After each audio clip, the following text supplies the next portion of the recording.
what is actually this earthquake? You know the science, geology. ये earthquake क्या है? Tectonic plates होती हैं. What is tectonic plates?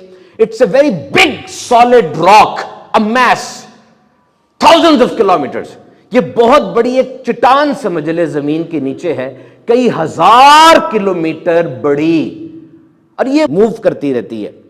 और जब ये दो मूव करती करती स्टक हो जाती हैं, ये मेरे पास यूएस जियोलॉजिकल सर्वे की तहकीक है, यूएसजीसी की मुसद्दका है. ये जब मूव करते करते आपस में स्टक हो जाती है, फंस जाती हैं, अब ये हिल नहीं पाती, तो स्ट्रेस पैदा होता है. और ये स्ट्रेस जब फ्रिक्शन से तेज हो जाता है तो एनर्जी रिलीज होती है. ये एनर्जी लहरों की सूरत में अर्थ को हिला के रख देती है, उसको जलजला कहा जाता है. अच्छा, ये तो बात साइंस ने कह दी, टेक्टोनिक प्लेट्स हैं, हिलती है, ये तो रीजन हो गई. वो उस वक्त क्यों खास हिलती हैं, उस जगह पर क्यों हिलती हैं, कब तक हिलती हैं, मुसलसल हिलती क्यों नहीं रहती? ये सब अल्लाह रब्बुल इज्जत की कुदरत है. All these parameters are under the control of omnipotent Allah. जलजले का मरकज क्या है, एपिसेंटर क्या है, बताया जा सकता है. जलजले की शिद्दत क्या है, 7.2 बताया जा सकता है. जलजले की गहराई क्या है, बताया जा सकता है. लेकिन साबित कर दो, कोई साइंस ये बता दे जलजला कब आएगा. No science can predict and avert. Science नहीं बता सकती जलजला कब आएगा. साइंस ने बता तो दिया कि टेक्टोनिक प्लेट्स की ये मूवमेंट है, लेकिन इस्लाम बताता है कि क्या करोगे तो जलजले नहीं आएंगे.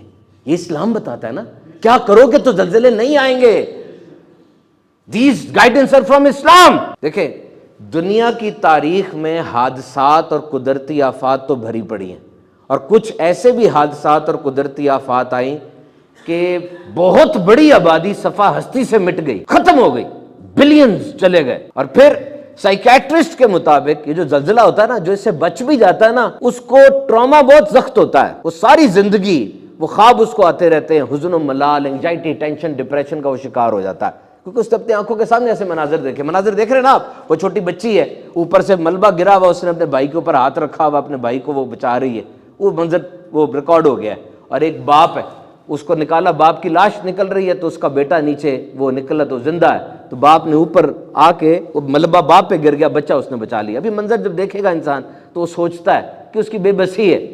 और फिर वो जो वाकया हुआ इंसान के अंदर तक झंझोड़ देता है कि वो माँ हमला थी, उसने मलबा गिरा तो बच्चे को जन्म दिया, जन्म देते साथ ही माँ भी गई, पूरा खानदान चला गया उसका, सिर्फ वो अकेला वो जो बच्चा है न्यू बॉर्न वो जिंदा है.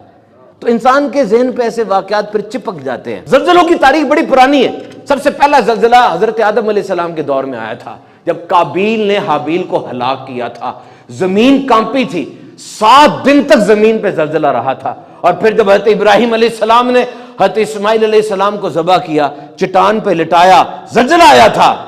अर्श और कुर्सी हिल गए थे. आसमान पर ये जो सूरज है ये अपनी जगह से हिल गया था और आसमान सुर्ख हो गया था. और फरिश्तों ने अर्ज की थी, अगर अल्लाह किसी को अपना खलील बनाता तो इनको बनाता. और अल्लाह ताला ने हजरत इब्राहिम अलैहिस्सलाम को अपना खलील बना लिया. हजरत सालेह अलैहिस्सलाम की कौम पे भी जल्जला आया था. उन्होंने उस ऊंटनी को मार दिया था, उस ऊंटनी को जो निशानी थी, जल्जला आया.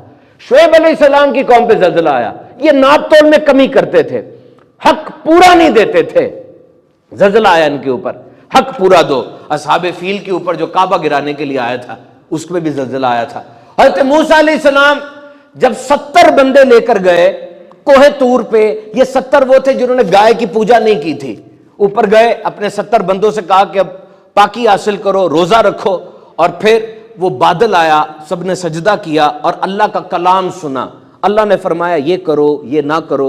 और फिर ये फरमाया कि जो गुनाह हुआ है ना, इसकी तौबा पे जानें ली जाएंगी, अपने आप को कत्ल करना है.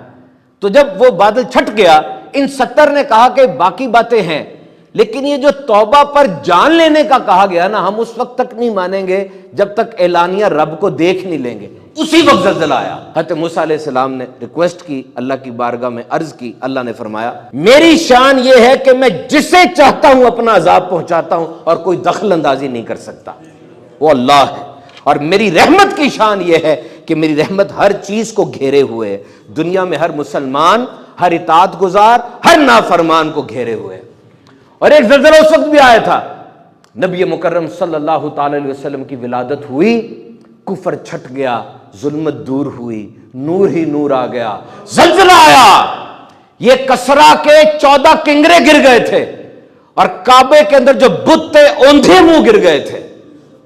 اور ایک زلزلہ تب آیا جب حضور صلی اللہ علیہ وسلم احد پہاڑ پر تھے، ساتھ ابو بکر صدیق ہیں، عمر فاروق ہیں، عثمان غنی ہیں رضی اللہ تعالیٰ عنہم اجمعین۔ ہلا احد پہاڑ تھا، حضور نے اسے ٹھوکر مار کے فرمایا تجھے پتہ نہیں تیرے اوپر ایک نبی ہے، ایک صدیق ہے اور 2 شہید ہیں۔ اللہ اس نظر کی اس طاقت پہ قربان جو اس دن بھی دیکھ رہے تھے شہید کون ہے۔ حضرت عمر فاروق اعظم کے دور میں بھی زلزلہ آیا، زمین کانپی، عمر فاروق اعظم نے درہ نکال کے زمین کو مارا اور کہا کیوں ہلتی ہے؟ کیا عمر نے تیرے پہ عدل نہیں کیا؟ تو میرے محترم سامعین کرام، یہ زلزلہ، بی بی عائشہ صدیقہ فرماتی ہیں جب زنا کو حلال سمجھا جائے گا، شراب پینے لگیں گے اور گانے باجے کو مشغلہ بنا لیں گے، اللہ کی غیرت کو جوش آئے گا اور زمین کو حکم ہوتا ہے کہ وہ زلزلہ برپا کر دے۔ حضرت شعیب علیہ السلام کے دور میں زلزلہ آیا، ناپ تول میں کمی تھی۔ حضرت صالح علیہ السلام کے دور میں زلزلہ آیا، نبی کی نافرمانی تھی، اور حضور نے فرمایا انتظار کرو سرخ آندھیوں کا، زمین میں دھنس جانے کا، زلزلوں کے آنے کا، صورتیں بدل جانے کا۔ کب؟ جب زکوٰۃ کو تاوان سمجھا جائے گا، جب بندہ اپنی بیوی کی اطاعت کرے گا، ماں کو چھوڑے گا، جب لڑکا اپنے دوست کی بات مانے گا، باپ کی بات نہیں مانے گا، جب گانے باجوں کی کثرت ہو جائے گی، جب شراب عام ہو جائے گا، جب مسجدوں میں شور ہوگا، جب امانت دبا لی جائے گی، جب بعد میں آنے والے پہلے والوں کو برا بھلا کہیں گے۔ اور پھر یہ بھی بتایا جا رہا ہے کہ اللہ تعالیٰ کی قدرت کو، اللہ تعالیٰ کی شان و عظمت کو تم چیلنج نہیں کر سکتے، اس کی جباریت قہاریت کا تم اندازہ نہیں لگا سکتے۔ اے بندے تو بڑی ترقی کر گیا ہے، مانتے تو بڑی ترقی کر گیا ہے، تیری بنائی ہوئی جیمز ویب ٹیلیسکوپ وہ آسمان پر گئی ہے، ٹیلیسکوپ ہے 13.6 بلین لائٹ ایئرز پر دیکھ رہی ہے اس وقت، یہ 13.6 ارب نوری سال پر دیکھ رہی ہے، بڑی ترقی ہے۔ تیرا بنایا ہوا X-15 جہاز یہ سپر سونک نہیں ہے، ہائپر سونک ہے، یہ آواز کی سپیڈ سے 5 گنا تیز اڑتا ہے، 4250 مائلز پر آور کی سپیڈ سے۔ اور سپر کمپیوٹر جو ٹینیسی میں پڑا ہوا ہے، اوک ریجز نیشنل لیبارٹری میں، فرنٹیئر سپر کمپیوٹر ہے یہ، اور اس کی کیلکولیشن آپ اندازہ لگا سکتے ہیں، یہ 1 سیکنڈ میں 1 کوانٹلین کیلکولیشن کرتا ہے، کھربوں 1000 کے اوپر 6 کی ویلیو ہے۔ اتنی ترقی کر گیا، تو نے صحرا میں جدید شہر بنا لیے، تو نے سمندر کی تہ میں نئی عمارتیں بنا لی، لیکن یاد رکھ اپنی بے بسی کو اور اوقات کو یاد رکھ، تیری ساری آکڑ اللہ کی پکڑ کے آگے ختم ہے، کیوں؟ وہ مالک ہے، لا تعلق نہ ہو اپنے رب سے، قبر و حشر کے معاملات کو یاد رکھ، مرضی نہ مرضی اسی کی چلنی ہے۔ جب مدینے میں زلزلہ آیا تھا تو حضور نے فرمایا تھا تمہارا رب چاہتا ہے کہ تم اپنی خطاؤں پر معافی مانگو۔ حضرت عمر بن عبدالعزیز نے خط لکھا زلزلے کے حوالے سے اپنی حکومت کو، کہا یہ زلزلہ جب آ جائے اس کے جھٹکے سزا کے طور پر آتے ہیں، تم صدقہ و خیرات کرتے رہا کرو۔ زلزلہ ہمیں کتنا بڑا سبق دے کر جاتا ہے۔ پہلا سبق تو یاد رکھیے گا، your life can change in a split second without you even anticipating or expecting۔ 1 second میں آپ کی زندگی بالکل بدل سکتی ہے، اندازہ بھی نہیں ہے، قیاس اور گمان بھی نہیں ہے، سارے سپنے خواب لے کر سوتے ہو، اچانک سب کچھ بدل جائے گا۔ اور number 2، you could be living comfortably with no financial hardships but you may become recipient of zakat۔ تم بڑے امیر ہو، تمہارے پاس کوئی معاشی بدحالی نہیں ہے، جیبیں بھری ہوئی ہیں، لیکن سیکنڈ میں تم زکات لینے والے بن سکتے ہو، کچھ نہیں رہے گا تمہارے پاس۔ رات کو تم سوتے ہو عام طور پہ رشتہ داروں دوستوں کا بغض، حسد، کینہ، دشمنیاں لے کے، اور یہ زلزلہ صبح آیا تھا، صبح کے وقت وہ ساری دشمنیاں کینے لے کر دبے کے دبے ہی رہ جاؤ گے، اٹھ نہیں پاؤ گے۔ تو معاف کر دو، معاف کرنا سیکھو، معافی مانگنا سیکھو۔ یاد رکھو ہر ایک کو توبہ کی سعادت نہیں ملا کرتی، توبہ جلدی کر لینی چاہیے۔